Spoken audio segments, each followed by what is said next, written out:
오늘은 단재강세 4479년 배달 4355년 양력 6월 2일 음력 5월 초나흘. 이 시간은 5월 다섯째 주 목요일 새벽 경배 시간입니다. 이번 주에 한배금께서 주신 말씀은 인생은 하느님께서 주신 기회다 라는 말씀입니다. 우리의 인생은 하느님께서 주신 것이 틀림없지요. 하느님께서 우리의 삶을 부여해 주셨습니다. 우리의 삶을 왜 부여해 주셨을까요? 우리가 이 세상에 태어나서 어찌하면 내 욕심을 채울 수 있을까?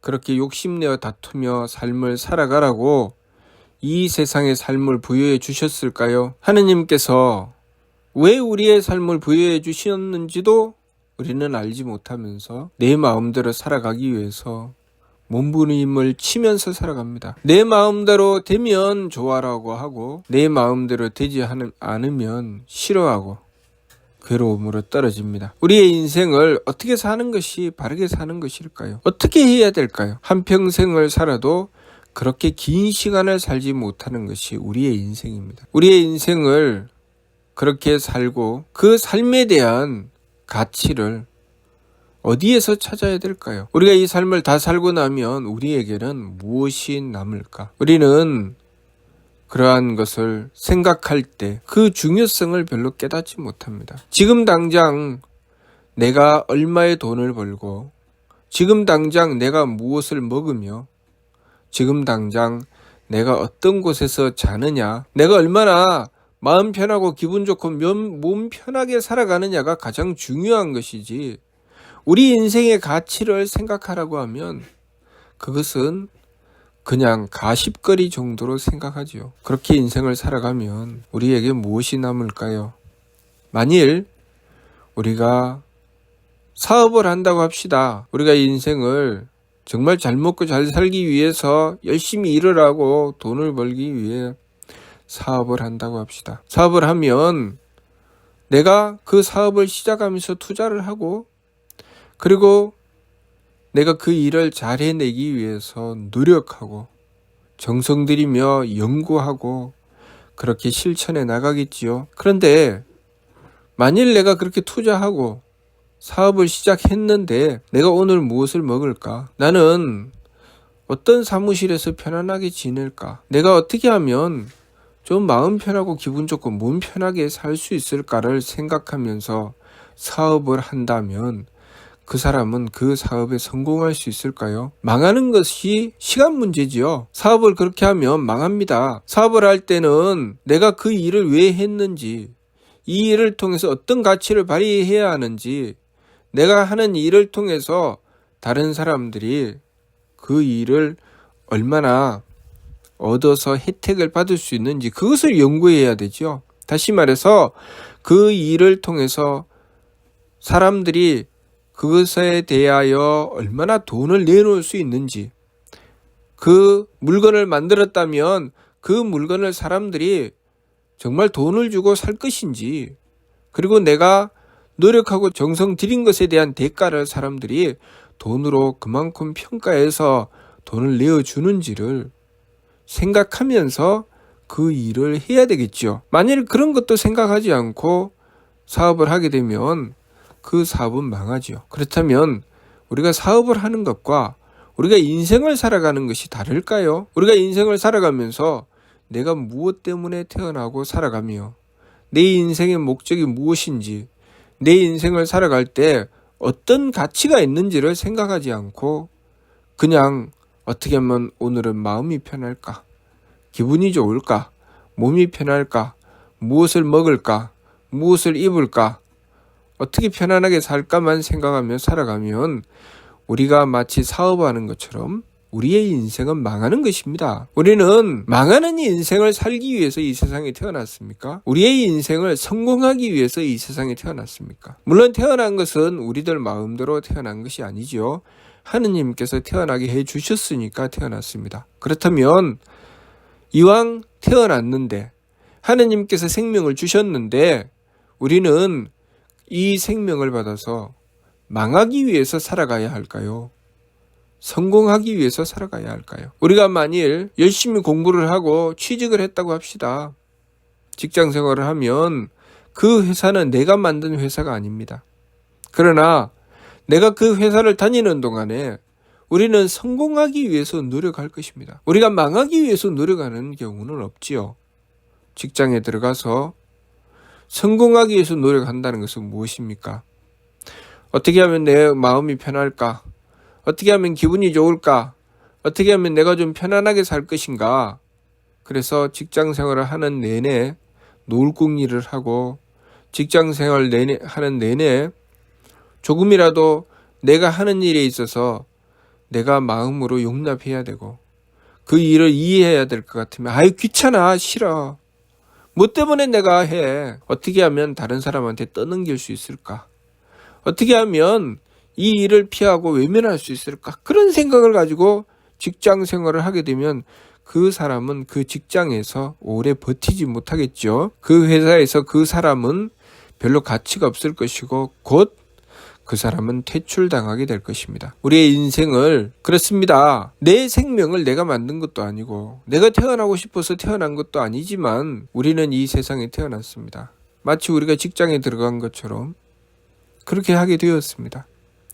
그랬을 때 그 직장에서 내가 어떤 자세를 취하고 어떻게 행하여 나가느냐에 따라서 성공과 실패 여부가 달려있게 되는 것이죠.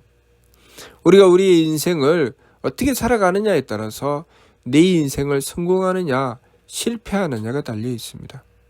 우리가 제일 먼저 그것부터 생각을 해야 되죠. 내가 내 인생을 내 마음대로 살 것인가 아니면 성공하기 위해서 살 것인가. 하느님께서는 분명한 목적을 가지고 우리의 삶을 베풀어 주셨습니다. 우리는 하느님으로부터 생명을 얻어서 삶을 살아가는데 그 생명에는 뚜렷한 목적이 있습니다. 하느님께서 계획하신 것이 있죠. 그래서 우리가 공부를 해야 되는 것입니다. 하느님의 뜻을 알아야 내 인생을 성공할지 실패할지 그 길을 선택할 수 있죠. 우리가 직장 생활을 해도 그 회사가 무엇을 목적으로 하는지 내가 똑바로 알아야 내가 맡은 일을 제대로 할 것인지 아니면 제대로 못할 것인지를 선택하게 되지요. 그런 것처럼 우리의 인생을 바르게 살려면 하느님의 뜻을 알기 위해서 공부해야 됩니다. 다행스럽게도 하느님께서는 우리에게 하느님의 뜻을 밝혀주셨습니다. 하느님께서는 우리에게 삼위신고라는 하느님의 진리의 말씀을 베풀어 주셔서 하느님의 뜻이 무엇인지 우리에게 분명하게 밝혀주셨습니다. 하느님은 우리에게 말씀하셨지요. 사람과 만물에게 똑같이 세 가지 참되면 성품과 목숨과 정기를 주었다 라고 하셨습니다. 성품과 목숨과 정기, 그 성명정이 무엇인지 그 부분에 대해서 또 말씀해 주셨죠. 우리는 그 성명정으로부터 심기신을 얻게 되었다 라는 말씀을 하느님께서 우리에게 베풀어 주셨습니다. 하느님께서 우리에게 성품과 목숨과 정기를 주셨고 우리는 하느님께 받은 그 성명정으로부터 심기신을 얻게 된 것입니다. 그러면 성명정은 무엇이고 심기신은 무엇인가? 성명정은 참된 성품과 참된 목숨과 참된 정기를 말씀하시면서 그 참된 성품과 참된 목숨과 참된 정기라고 하는 것은 우리가 그 성명정을 받아서 우리가 해야 될 일을 다 하고 완성했을 때 그때를 말씀하시는 것입니다. 그때는 무선악, 무청탁, 무후박이 된다고 하셨습니다. 진성은 무선악아니 상철이 통하고 진명은 무청탁아니 중철이 알고 진정은 무후박아니 하철이 보존한다 라고 말씀하셨지요. 그 반면 이 심기신은 유선악, 유청탁, 유후박이라고 하셨습니다. 착하고 악함이 있고 맑고 흐림이 있고 후하고 박함이 있다 라고 말씀하셨죠. 우리가 이루어 나가야 할 것은 성명정의 완성이죠. 성명정의 완성을 이루는 것이 우리가 이 세상에 태어난 이유요 목적입니다. 하느님께서 그것을 위해서 우리에게 성명정을 주셨고 그 성명정을 받아서 우리는 이 세상에 태어나서 마음과 기운과 몸을 얻게 된 것입니다. 우리의 부족함은 우리 마음 속에서 나타납니다. 악함으로 나타나죠. 착함은 우리가 이루어낸 부분이고 악함은 우리가 이루어내지 못한 부분입니다.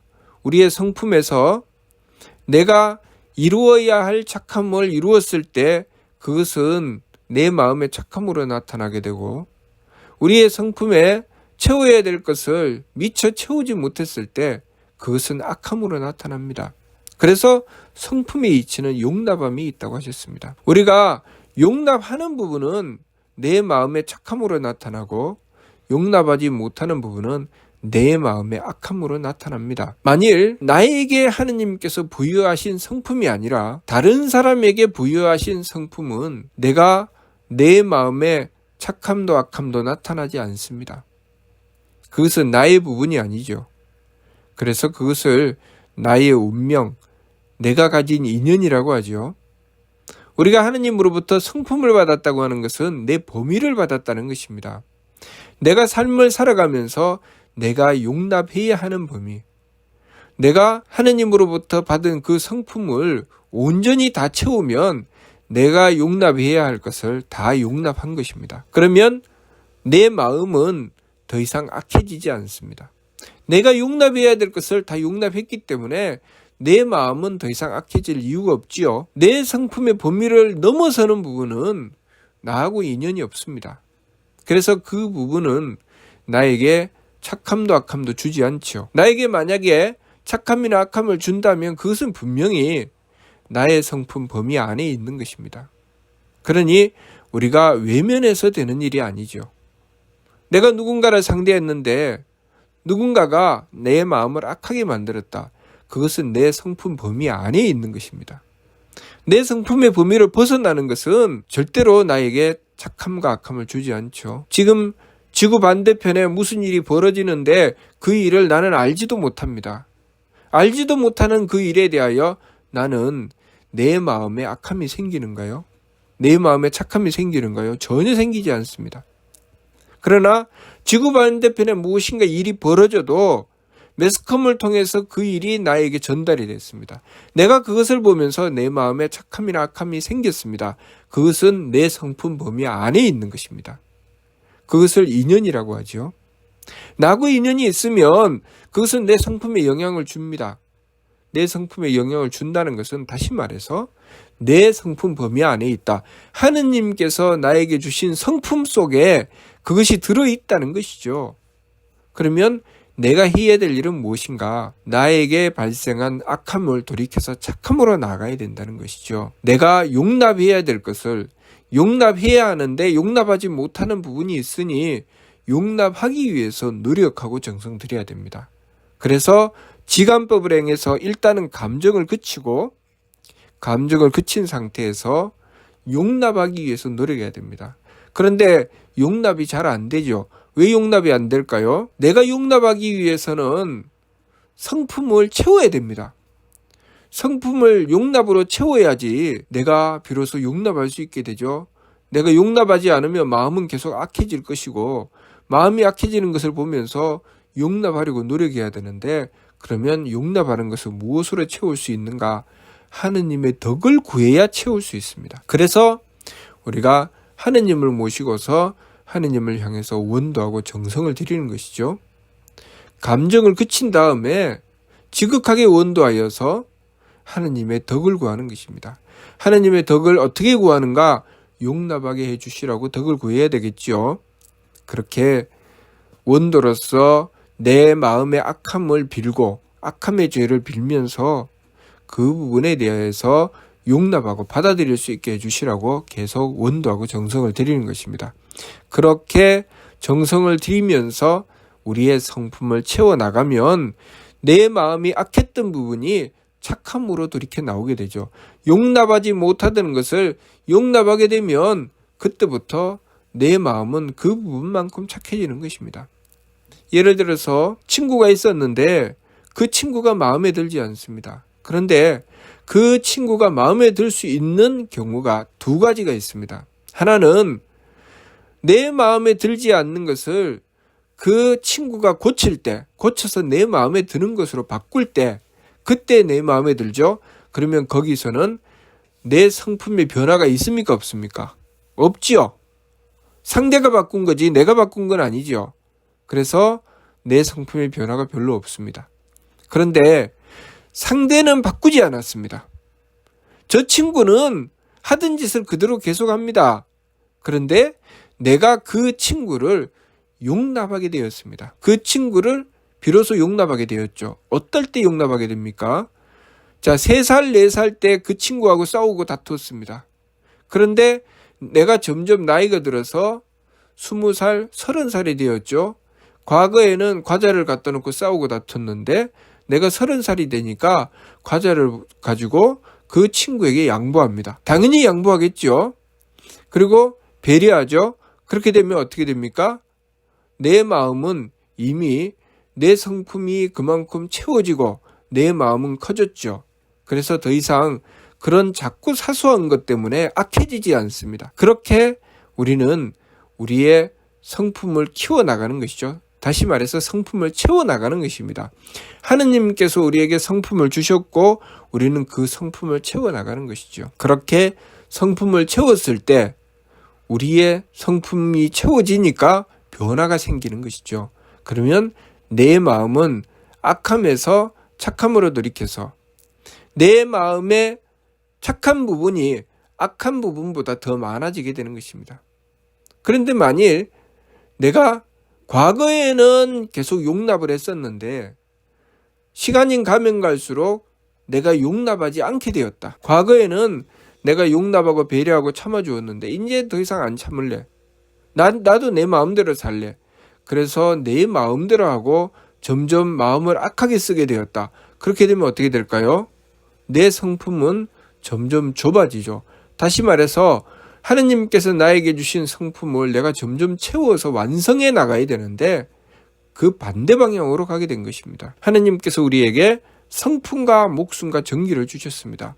성품의 이치는 용납함에 있고 목숨의 이치는 이해함에 있고 정기의 이치는 배려함에 있기 때문에 목숨도 마찬가지로 내가 무엇인가를 대하면서 내가 어떤 사람을 대하면서 이해하느냐 이해하지 못하느냐 내가 이해하게 되면 기운이 맑고 이해하지 못하게 되면 기운이 흐립니다. 도대체 저놈은 이해할 수가 없어. 그렇게 살다가 어느 순간에 그래 그럴 수도 있겠다 이렇게 되죠. 내가 성품으로 용납한다는 것과 내가 목숨을 밝혀 이해한다는 것이 같은 선상으로 가는 것이죠. 내가 성품으로 용납하지 못하는 것은 이해할 수도 없습니다. 내가 용납하려고 노력하고 정성을 들이다가 보면 상대를 내가 잘 모르겠지만 일단은 내가 참아준다. 그래서 참아주고 또 참아주며 내가 상대를 이해하려고 노력하죠. 왜 이해하려고 노력할까요? 내가 살려고. 내가 상대를 이해하지 않으면 내가 죽을 것 같으니까 내가 상대를 이해해야 되니까. 그래서 이해하려고 노력하다가 보면 어느 순간에 이해가 됩니다. 이해가 된다는 것은 무엇입니까? 내가 용납이 되었다는 것이죠.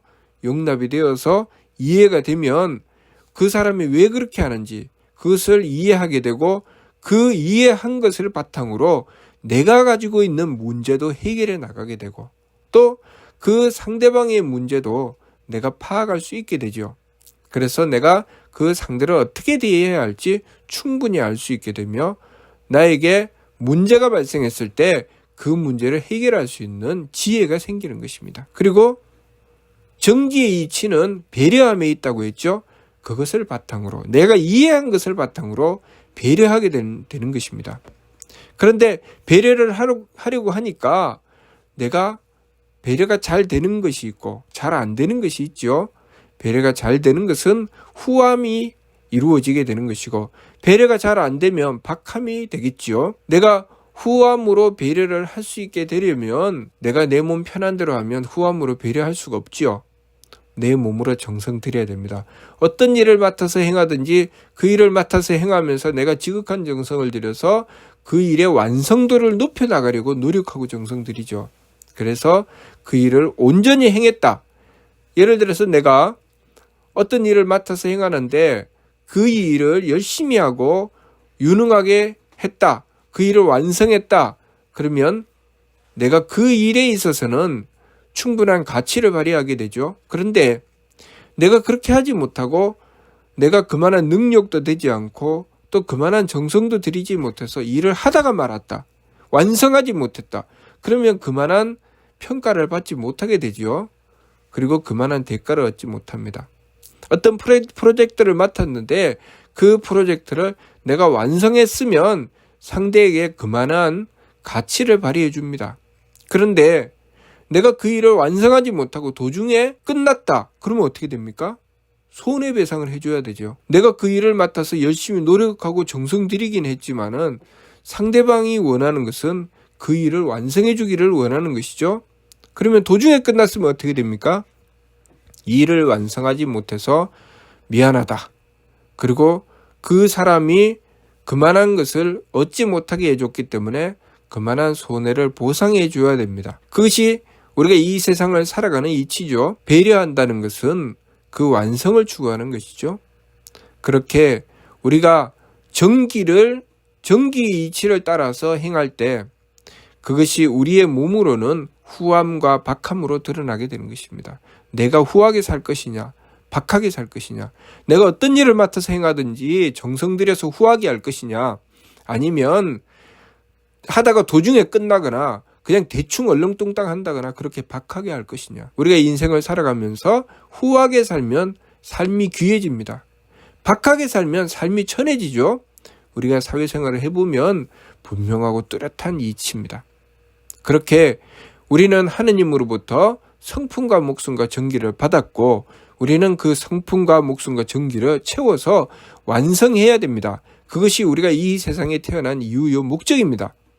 그러니 내가 성품을 완성시켜 나가면 내 마음의 악함이 완전히 사라져서 온전히 착한 마음이 됩니다. 또 내가 목숨을 완성시키면 내 기운의 흐림이 사라지고 온전한 맑음이 되죠. 또 내가 나의 정기를 완성시키면 내 몸의 박함이 완전히 사라지고 온전한 후함이 됩니다. 그래서 복되고 장수하고 귀하게 되는 것이죠. 그 경지를 성통공한 성품을 통하고 공적을 완성했다고 하는 것입니다. 성품을 통했다는 것, 무엇과 통했다는 것입니까? 하느님의 덕과 통했다는 것이죠. 하느님의 덕을 받들어서 나의 부족한 성품을 다 채웠으니 하느님의 덕과 통할 수밖에 없죠. 그렇게 하느님의 덕과 통하고 그렇게 해서 하느님께서 나에게 주신 일을 다 완성했으니 공적을 완성한 거죠. 그래서 우리가 하느님으로부터 받은 이 성품과 목숨과 정기를 다 채워서 무선악, 무청탁, 무후박의 경지에 이르니 무선악이 상철통이요 무청탁이 중철지요 무후박이 하철보라고 말씀하신 것입니다. 그렇게 성명정 삼진의 완성, 진성과 진명과 진정에 대해서 삼일신고 진리운을 통해서 설명해 주신 것입니다. 우리는 그 일을 위해서 이 세상에 태어났습니다. 그렇게 우리가 지금 받은 성명정을 완성하면 착함의 계단을 한 계단 오르고 덕의 문을 한 문을 열고 들어가는 것이고 또 그 다음에 또 하느님께서 주신 성명정을 받아서 완성하면 또 착함의 계단을 한 계단 오르고 덕의 문을 하나씩 열고 들어가는 것이죠. 그렇게 해서 우리가 점점 우리의 차원을 높여서 나가게 되면 하느님께서 계신 천궁에 올라 영원한 쾌락을 얻게 되는 것입니다. 그것과 연결되는 것이 세계운에 너희들은 저 하늘에 있는 수많은 별들을 바라보라. 그 수가 다함이 없으며 크고 작고 밝고 어둡고 괴롭고 즐거움이 같지 않다라고 하신 말씀이 같은 이치의 말씀입니다. 그러니 우리가 이 세상에 무엇을 위해서 태어났는지 우리가 삶의 목적을 무엇을 향해 잡아 나가야 되는지 그것을 바르게 알고 살아나가야겠습니다. 그래서 미루 말씀을 통해서 화엄대 용사께서 역행 삼법하야 선도 용랑지 정식하고 확립이를 위하여 자득강문지 활개하라고 말씀하신 것입니다. 세 법을 힘써 행해서 먼저 욕심물결에 고요히 가라앉음을 도모하고 엉뚱한 길로 가지 말라는 것이죠. 성명정 삼진을 채워나가는 길로 나가라. 그래서 확립이를 한 뜻을 확실히 세워. 그렇죠. 우리가 어디로 가야 되는지 똑바로 알고 그리고 가라는 것이죠. 한 뜻을 확실히 세워 깨닫는 문이 넓게 열리면 오더라. 그렇게 우리가 이 세상의 삶을 받아들이고 바른 길을 향해 살아나가야 된다. 그런 말씀을, 진리의 말씀을 통해서 우리에게 베풀어 주셨습니다. 그러니 우리가 이번 주 말씀, 인생은 하느님께서 주신 기회다라는 말씀을 받들고 우리가 이 기회를 잘 활용하여 우리의 삶의 참 가치를 발휘하는 인생이 되어야 하겠습니다. 무슨 뜻인지 이해가 됩니까? 마치도록 하겠습니다.